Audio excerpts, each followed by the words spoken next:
Assalamualaikum warahmatullahi wabarakatuh. Jumpa lagi dengan Bu Penny dalam channel Belajar Geografi. Pada video kali ini, saya akan membahas pengetahuan dasar penginderaan jauh. Ini merupakan ilmu yang saat ini berkembang dan Indonesia menjadi salah satu negara yang sudah mulai menggunakannya. Sebenarnya dalam kehidupan sehari-hari saat ini kita mungkin sudah pernah berinteraksi dengan yang namanya penginderaan jauh. Saat kita membuka Google Map, kemudian kita mengubah settingan untuk ditampilkan di dalam Google Map itu menjadi mode satelit, maka saat itulah sebenarnya kita sedang sedikit berinteraksi dengan penginderaan jauh. Nah, saya yakin kita akan lebih nyaman ya ketika kita menggunakan mode satelit. Karena dengan menggunakan mode satelit kita akan melihat ketampakan yang lebih detail dibandingkan dengan menggunakan mode map. Nah, apa sebenarnya penginderaan jauh itu? Mari kita bahas hal-hal yang mendasar dari penginderaan jauh dalam video ini. Saya memberikan satu pengertian yang paling komprehensif di sini, yaitu penginderaan jauh adalah ilmu atau seni untuk memperoleh informasi tentang objek, daerah, atau gejala dengan jalan menganalisis data yang diperoleh dengan menggunakan alat tanpa kontak langsung terhadap objek atau gejala atau daerah yang dikaji. Dalam pengertian ini, kita bisa melihat ada kata-kata tanpa kontak langsung. Artinya apa? Ketika kita biasanya mencari informasi tentang suatu daerah, maka biasanya kita datang ke daerah tersebut untuk mendapatkan informasi secara detail. Namun, dalam penginderaan jauh, kita tidak mendatangi wilayah tersebut. Maka bagaimana caranya kita mendapatkan informasi itu? Yaitu dengan perwakilan. Nah, perwakilannya apa? Perwakilannya adalah berupa citra atau image atau gambaran dari wilayah tersebut yang sudah direkam melalui udara, baik dari atmosfer kita maupun dari luar angkasa. Nah, di sini saya sedikit tampilkan beberapa contoh citra. Nah, dari semacam inilah para ahli penginderaan jauh mencari informasi. Foto-foto ini bukanlah foto-foto yang tanpa makna, tapi foto-foto ini sangat bermakna bagi mereka yang sudah paham tentang teknik dalam menganalisis data penginderaan jauh. Nah, untuk memahami mengenai penginderaan jauh secara keseluruhan, kita perlu paham terlebih dahulu mengenai sistem penginderaan jauh. Dalam sistem penginderaan jauh, maka kita butuh yang namanya sumber energi. Sumber energi yang utama dalam penginderaan jauh adalah matahari. Energi dari matahari akan melewati atmosfer kita untuk menuju ke objek. Objek di permukaan bumi ini bisa berupa bentang alam, bisa berupa peristiwa-peristiwa alam, dan juga bahkan bisa merekam beberapa hal yang berkaitan dengan aktivitas manusia, walaupun tidak keseluruhan dari aktivitas manusia bisa direkam. Dari objek ini kemudian akan memantulkan energi matahari itu atau akan memancarkan dan akan ditangkap oleh sensor atau alat perekam. Nah, dari alat perekam ini nanti kita akan memperoleh data, di mana data dalam penginderaan jauh ini ada dua macam, yaitu yang pertama data digital dan yang kedua adalah data visual. Data visual ada dua macam, yaitu citra dan non-citra. Nah, dari kedua data ini, baik digital maupun visual, kemudian akan diolah oleh para ahli penginderaan jauh yang kemudian hasil olahan dari penginderaan jauh itu akan digunakan oleh para pengguna atau users. Jadi sistem yang digunakan dalam penginderaan jauh itu semacam itu. Kita akan kupas satu persatu bagian dari sistem ini dalam slide-slide berikut ini. Kita mulai dari yang pertama, yaitu sumber energi. Sumber energi dalam penginderaan jauh ini kita bagi menjadi dua kategori, yaitu yang pertama adalah sumber energi yang alami, di mana dalam sumber energi yang alami ini kita akan menggunakan matahari, dan penginderaan jauh yang menggunakan sumber energi matahari atau sumber energi alami ini kita namakan sebagai sistem pasif. Adapun yang kedua adalah kita menggunakan sumber energi buatan. Nah, sumber energi buatan ini biasanya melekat pada sensor. Jadi sensor akan mengeluarkan energi yang energinya itu setelah dipancarkan akan dikembalikan ke sensor, dan ini disebut sebagai penginderaan jauh sistem aktif. Objek yang ada di permukaan bumi ini akan dapat dikenali karena masing-masing objek punya karakteristik sendiri-sendiri dalam merespon atau dalam interaksinya dengan daya atau dengan energi yang masuk ke bagian tubuhnya. Jadi misalnya respon tanaman terhadap datangnya gelombang elektromagnetik ini akan berbeda dengan respon dari air atau respon dari permukaan tanah dan seterusnya. Nah, perbedaan respon inilah yang kemudian akan membuat citra ataupun data yang ada menjadi bervariasi. Sumber energi yang utama tadi sudah saya katakan adalah matahari. Sebenarnya bagian dari tenaga elektromagnetik matahari itu sangat banyak. Jadi spektrum elektromagnetik itu memiliki bagian-bagian yang sangat luas, namun tidak semuanya dapat kita gunakan dan dapat menjangkau permukaan bumi. Karena apa? Karena ada banyak hambatan dalam perjalanan dari matahari ke bumi. Nah, dari semuanya yang bisa masuk ke bumi ini pun juga tidak bisa semuanya digunakan dalam penginderaan jauh. Nah, bagian dari tenaga elektromagnetik yang dapat melalui hambatan-hambatan di atmosfer dan mencapai permukaan bumi ini dinamakan sebagai jendela atmosfer.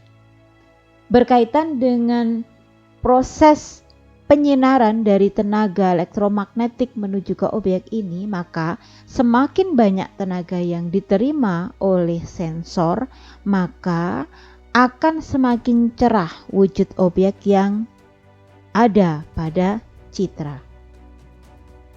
Ini adalah gambaran yang bisa kita gunakan untuk memahami berapa banyak spektrum elektromagnetik yang digunakan dalam penginderaan jauh. Kita melihat di sini spektrum elektromagnetik terdiri dari sinar gamma yang memiliki panjang gelombang yang paling sempit, paling pendek. Kemudian ada sinar X, sinar ultraviolet, sinar tampak atau visible light. Kemudian ada inframerah dekat, inframerah medium dan jauh, gelombang mikro dan gelombang radio.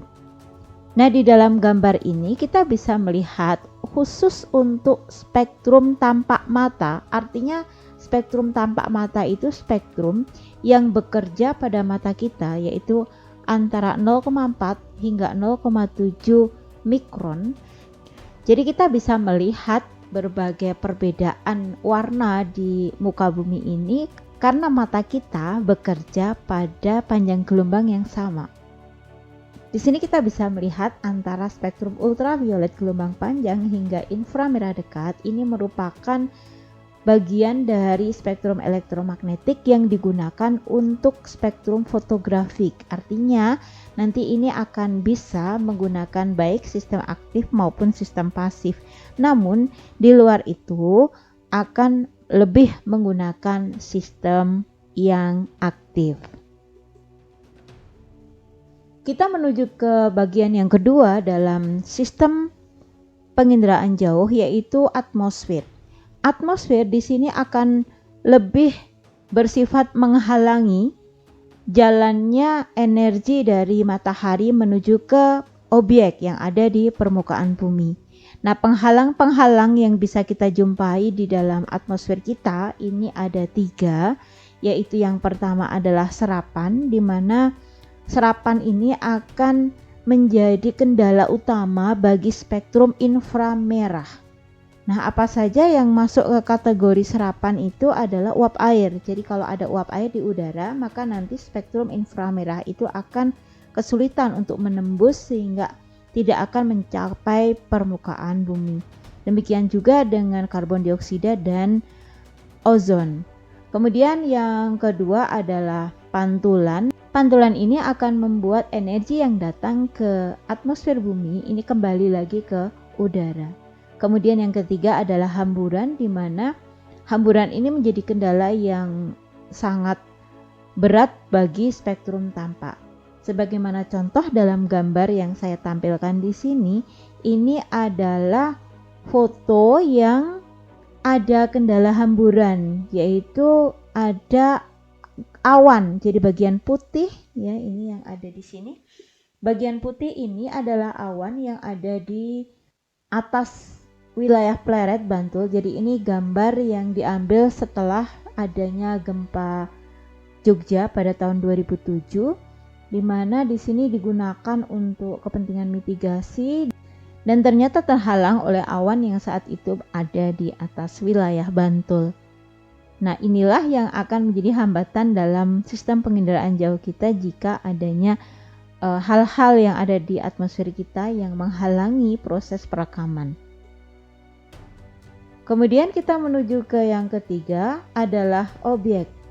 Tiap objek yang ada di permukaan bumi ini mempunyai karakteristik tertentu dalam memancarkan atau memantulkan tenaga ke sensor. Nah, di sini kita bisa melihat objek itu apa berdasarkan pada proses tracing atau menyidik karakter spektral objek yang terdapat pada citra. Kemampuan seperti ini akan dimiliki oleh mereka yang sudah mendalami ilmu penginderaan jauh. Nah, sebagai gambaran mudahnya, misalnya salah satunya adalah bagian-bagian yang banyak memantulkan cahaya akan tampak cerah, sementara bagian yang banyak menyerap akan gelap. Ini contohnya yaitu foto yang bagian bawah. Di sini ada bagian yang gelap, kemudian di sini ada bagian yang cerah. Ini adalah foto dam, Hoover Dam yang ada di Amerika Serikat. Di bagian yang gelap ini adalah air. Nah, di sini air itu akan cenderung menyerap energi yang datang kepadanya sehingga akan tidak memantulkan. Maka dalam foto ini air akan tampak gelap. Sedangkan di bagian yang cerah semacam ini adalah beton yang merupakan bagian dari bendungan Hoover Dam ini, dan tentu saja beton ini akan memiliki sifat memantulkan yang lebih banyak. Maka di sini kita bisa melihat dalam citra ini tampak cerah. Kemudian komponen yang keempat di dalam penginderaan jauh ini adalah sensor. Di sini ada sebuah video bagaimana satelit IKONOS merekam bumi. Jadi dia akan melintasi bumi secara polar, kemudian dalam proses perjalanannya itu dia akan melakukan perekaman dengan cara dia akan memancarkan sinyal ke permukaan bumi, kemudian sinyal itu akan dikembalikan oleh objek ke tubuh satelit itu, dan disitulah dia akan merekam datanya. Ini adalah penginderaan jauh yang sistem aktif.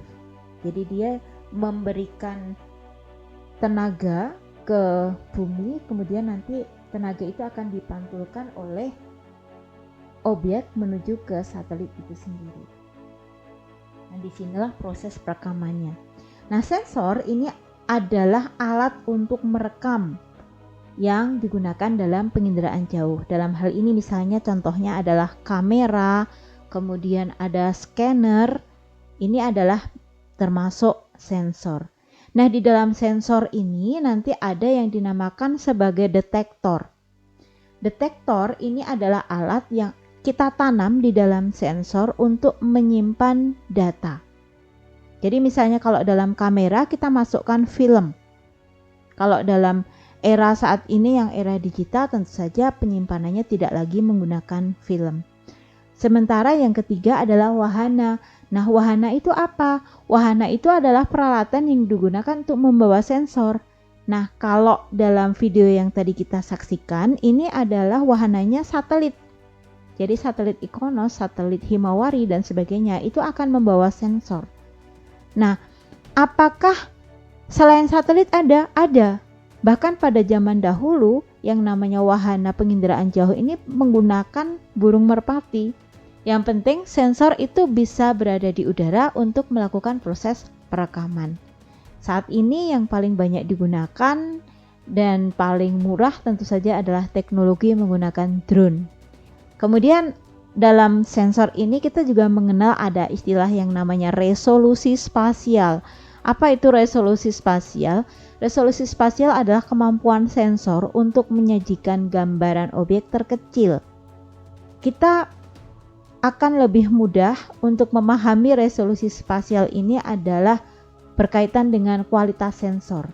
Makin kecil objek yang direkam, maka semakin baik kualitas sensornya.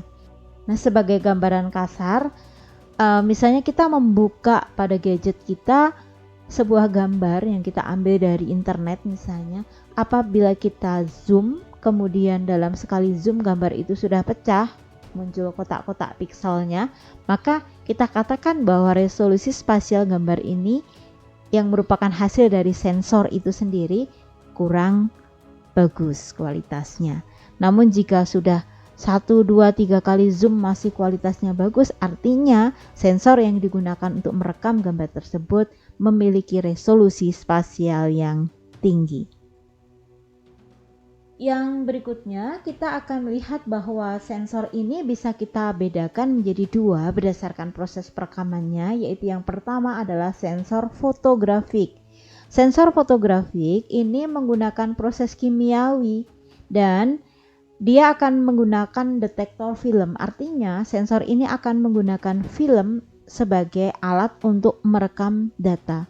Hasil yang diperoleh berupa foto udara atau sering kita singkat menjadi FU.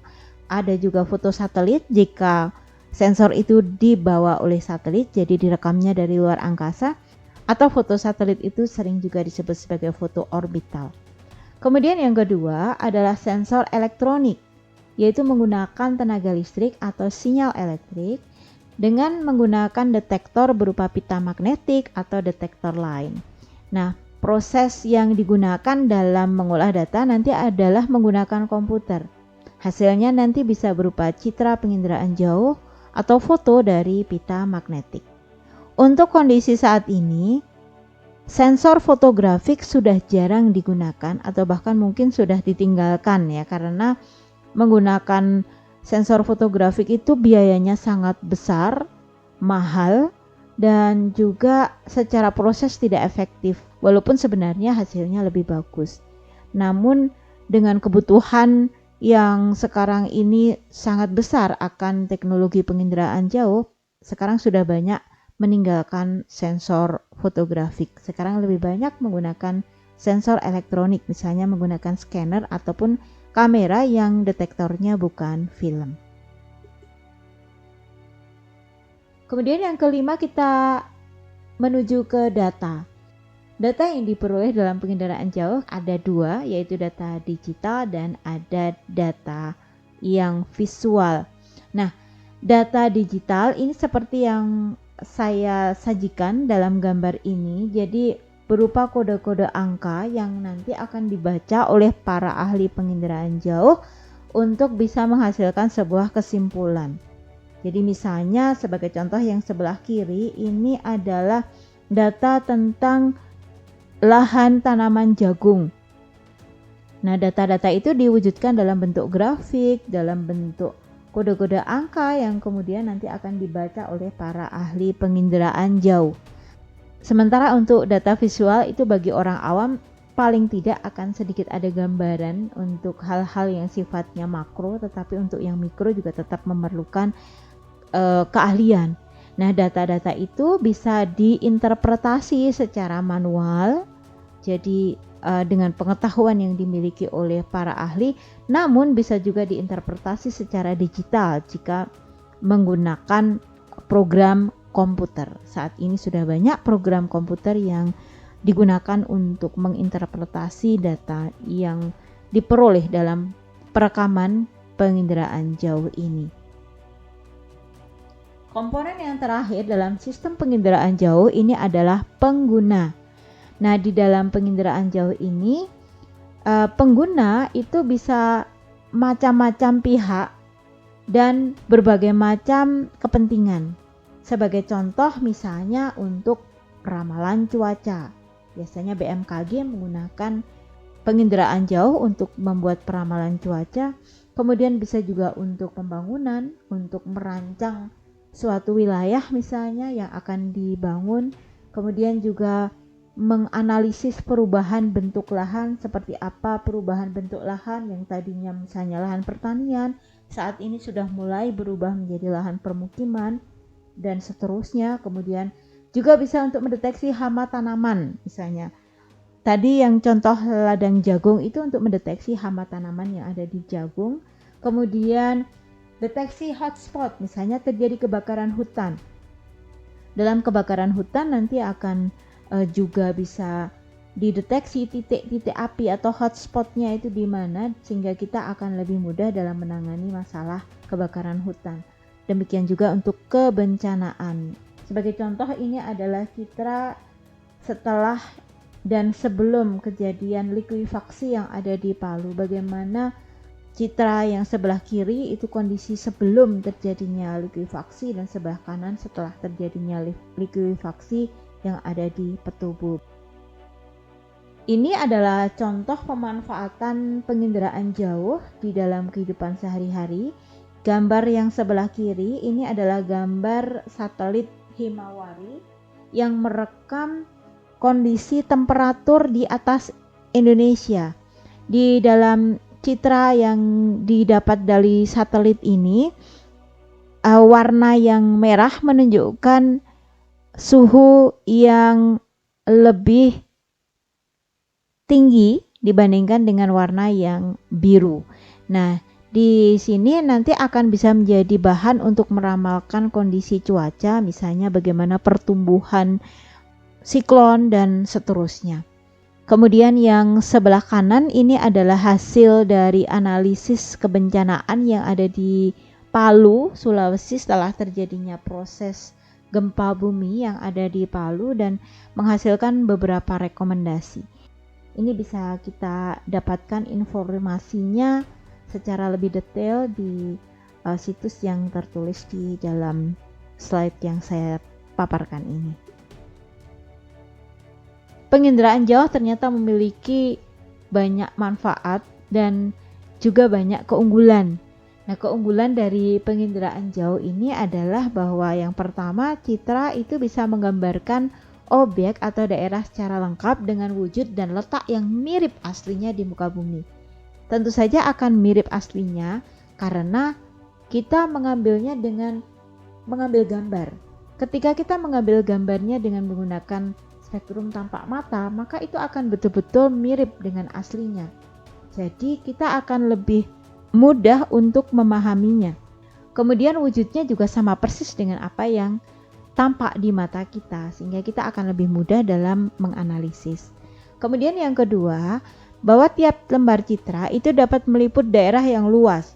Jadi dalam sekali rekam, wilayah yang dapat direkam itu meliputi wilayah yang cukup luas dibandingkan dengan apabila kita datang langsung ke wilayah itu.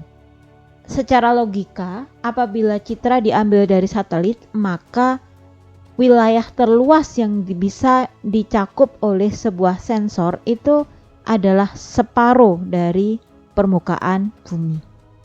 Kemudian keunggulan yang ketiga adalah dari citra jenis tertentu dapat dimunculkan gambar 3-dimensional dengan menggunakan alat yang namanya stereoskop.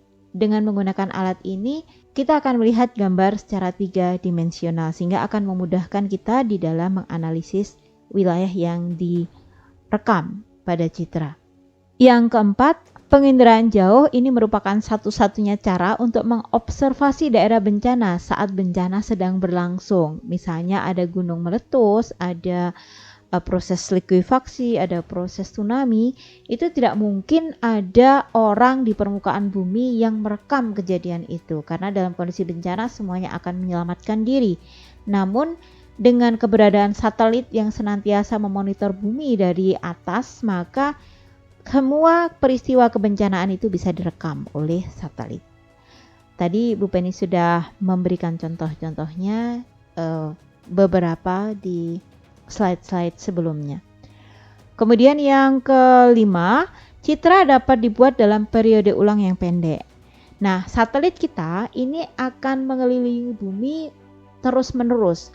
Ada yang dalam satu hari ini 2 kali melewati wilayah bumi yang sama, ada yang 7 hari sekali, ada yang tiap hari sekali. Nah, ini namanya periode ulang. Nah, dengan adanya kontinuitas dalam proses perekaman ini, kita akan bisa membandingkan antara kejadian tanggal sekian, tanggal sekian, tanggal sekian. Nah, itu periode ulangnya bisa kita bikin dengan periode ulang yang pendek. Sebagai contoh tadi dalam kejadian bencana likuifaksi yang ada di Petobo, Palu, ini kita bisa melihat before and after ya. Demikian juga dalam tsunami Aceh itu banyak sekali citra-citra yang muncul di media sebelum kejadian tsunami dan setelah kejadian tsunami. Ini semuanya karena adanya proses periode ulang yang pendek ini. Kemudian yang terakhir, keunggulan dari penginderaan jauh adalah karakteristik objek yang tidak tampak dapat diwujudkan dalam citra.